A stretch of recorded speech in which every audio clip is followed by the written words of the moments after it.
A Study in Scarlet by Sir Arthur Conan Doyle. Part 1. Being a reprint from the reminiscences of John H. Watson, M.D., late of the Army Medical Department. Chapter 1. Mr. Sherlock Holmes. In the year 1878, I took my degree of Doctor of Medicine of the University of London and proceeded to Netley to go through the course prescribed for surgeons in the Army. Having completed my studies there, I was duly attached to the 5th Northumberland Fusiliers as assistant surgeon. The regiment was stationed in India at the time, and before I could join it the Second Afghan War had broken out. On landing at Bombay, I learned that my corps had advanced through the passes and was already deep in the enemy's country. I followed, however, with many other officers who were in the same situation as myself, and succeeded in reaching Kandahar in safety, where I found my regiment and at once entered upon my new duties. The campaign brought honours and promotion to many, but for me it had nothing but misfortune and disaster. I was removed from my brigade and attached to the Berkshires, with whom I served at the fatal Battle of Maiwand. There I was struck on the shoulder by a Jezail bullet, which shattered the bone and grazed the subclavian artery. I should have fallen into the hands of the murderous Ghazis had it not been for the devotion and courage shown by Murray, my orderly, who threw me across a packhorse and succeeded in bringing me safely to the British lines. Worn with pain and weak from the prolonged hardships which I had undergone, I was removed with a great train of wounded sufferers to the base hospital at Peshawar.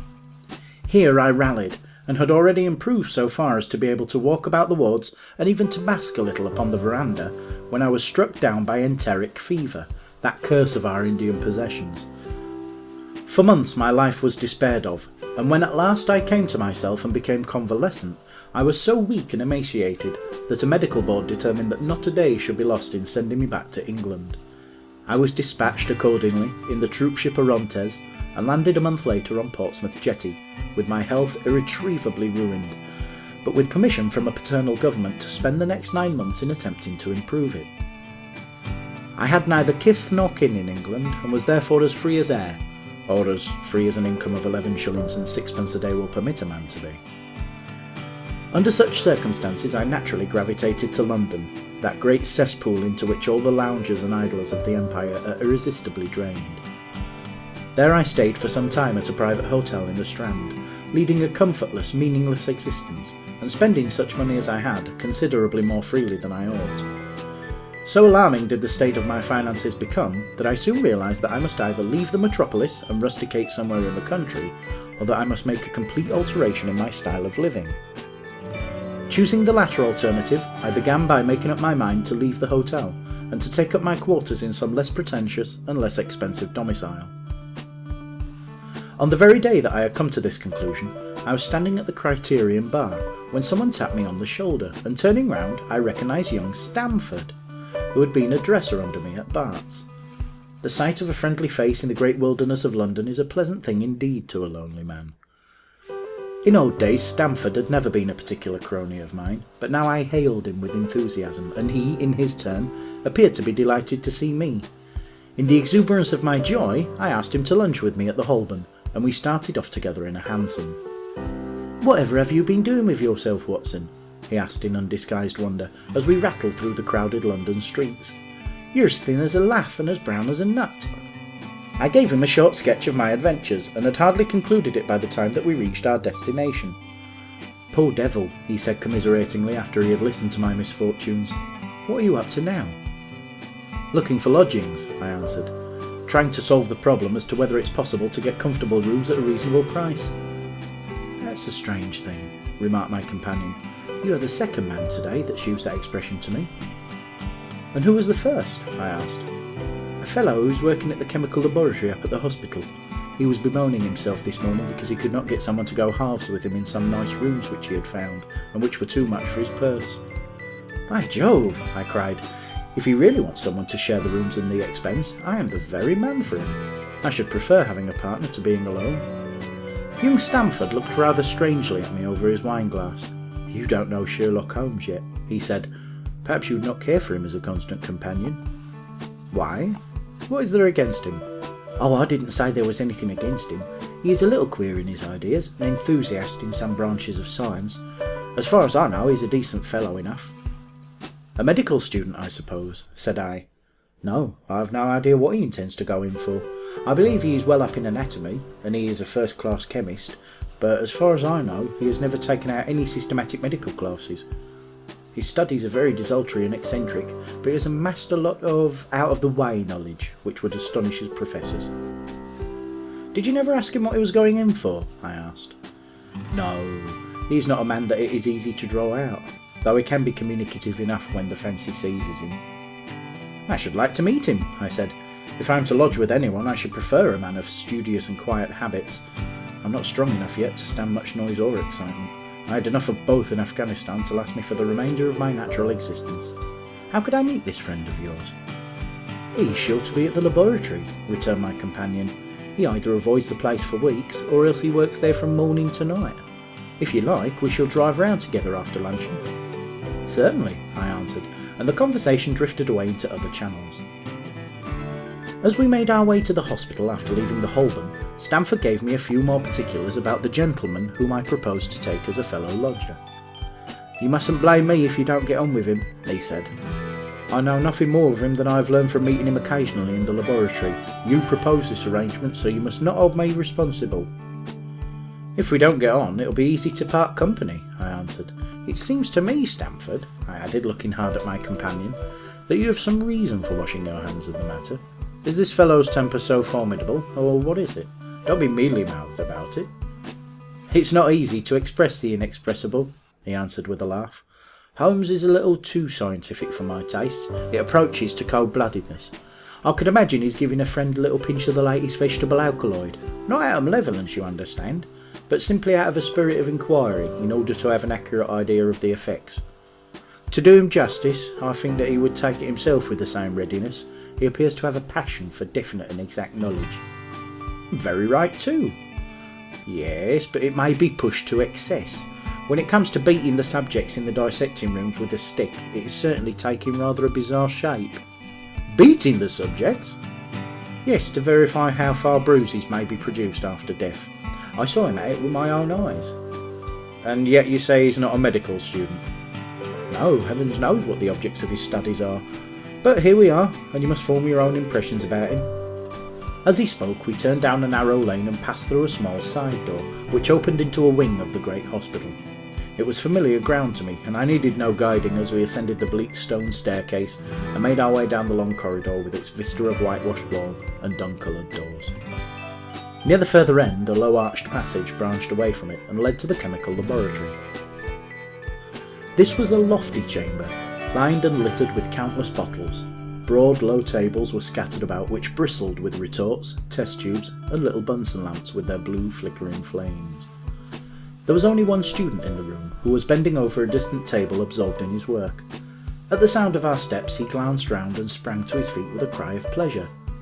I've found it! I've found it! He shouted to my companion, running towards us with the test tube in his hand. I've found a reagent which is precipitated by haemoglobin, and by nothing else. Had he discovered a gold mine, greater delight could not have shone upon his features. Dr. Watson, Mr. Sherlock Holmes, said Stamford, introducing us.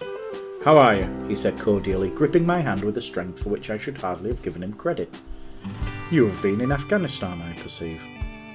How on earth did you know that? I asked in astonishment. Never mind, said he, chuckling to himself. The question now is about haemoglobin. No doubt you see the significance of this discovery of mine. It's interesting chemically, no doubt, I answered, but practically... Why, man, it's the most practical medico-legal discovery for years. Don't you see that it gives us an infallible test for bloodstains? Come over here now. He seized me by the coat sleeve in his eagerness and drew me over to the table at which he had been working. Let us have some fresh blood, he said, digging a long bodkin into his finger, and drawing off the resulting drop of blood in a chemical pipette. Now, I add this small quantity of blood to a litre of water. You perceive that the resulting mixture has the appearance of pure water. The proportion of blood cannot be more than 1 in a million. I have no doubt, however, that we shall be able to obtain the characteristic reaction. As he spoke, he threw into the vessel a few white crystals, and then added some drops of a transparent fluid. In an instant the contents assumed a dull mahogany colour, and a brownish dust was precipitated to the bottom of the glass jar. Ha ha! He cried, clapping his hands, and looking as delighted as a child with a new toy. What do you think of that? "It seems to be a very delicate test," I remarked. "Beautiful, beautiful." The old Guiacum test was very clumsy and uncertain. So is the microscopic examination for blood corpuscles. The latter is valueless if the stains are a few hours old. Now this appears to act as well whether the blood is old or new. Had this test been invented, there are hundreds of men now walking the earth who would long ago have paid the penalty of their crimes. "Indeed," I murmured.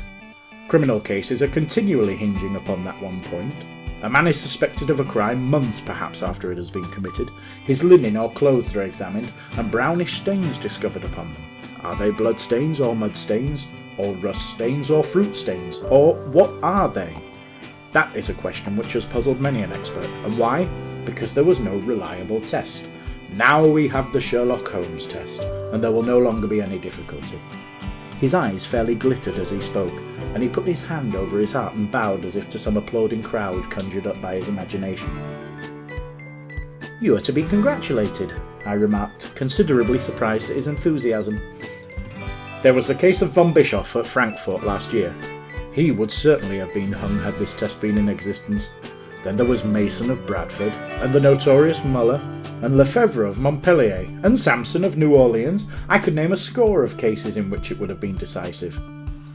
"You seem to be a walking calendar of crime," said Stamford with a laugh. "You might start a paper on those lines, call it the Police News of the Past." "Very interesting reading it might be made too," remarked Sherlock Holmes, sticking a small piece of plaster over the prick on his finger. "I have to be careful," he continued, turning to me with a smile, "for I dabble with poisons a good deal." He held out his hand as he spoke, and I noticed that it was all mottled over with similar pieces of plaster and discoloured with strong acids. "We came here on business," said Stamford, sitting down on a high three-legged stool and pushing another one in my direction with his foot. "My friend here wants to take diggings, and as you were complaining that you could get no one to go halves with you, I thought that I had better bring you together."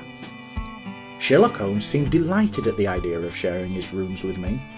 "I have my eye on a suite in Baker Street," he said, "which would suit us down to the ground. You don't mind the smell of strong tobacco, I hope?" "No, I always smoke ships myself," I answered. "That's good enough. I generally have chemicals about and occasionally do experiments. Would that annoy you?" "By no means." "Let me see, what are my other shortcomings? I get in the dumps at times and don't open my mouth for days on end. You must not think I am sulky when I do that. Just let me alone and I'll soon be right. What have you to confess now? It's just as well for two fellows to know the worst of one another before they begin to live together." I laughed at this cross-examination. "I keep a bullpup," I said, "and I object to rows because my nerves are shaken, and I get up at all sorts of ungodly hours, and I am extremely lazy. I have another set of vices when I'm well, but those are the principal ones at present." "Do you include violin playing in your category of rows?" he asked anxiously. "It depends on the player," I answered. "A well-played violin is a treat for the gods. A badly played one—" "Oh, that's all right," he cried with a merry laugh. "I think we may consider the thing as settled. That is, if the rooms are agreeable to you." "When shall we see them?" "Call for me here at noon tomorrow, and we'll go together and settle everything," he answered. "All right, noon exactly," said I, shaking his hand. We left him working among his chemicals, and we walked together towards my hotel. "By the way," I asked suddenly, stopping and turning upon Stamford, "how the deuce did he know that I had come from Afghanistan?" My companion smiled an enigmatic smile. "That's just his little peculiarity," he said. "A good many people have wanted to know how he finds things out." "Oh, a mystery is it?" I cried, rubbing my hands. "This is very piquant. I'm much obliged to you for bringing us together. The proper study of mankind is man, you know." "You must study him then," Stamford said as he bade me goodbye. "You'll find him a knotty problem, though. I'll wager he learns more about you than you about him. Goodbye." "Goodbye," I answered, and strolled on to my hotel, considerably interested in my new acquaintance. End of Part 1, Chapter 1.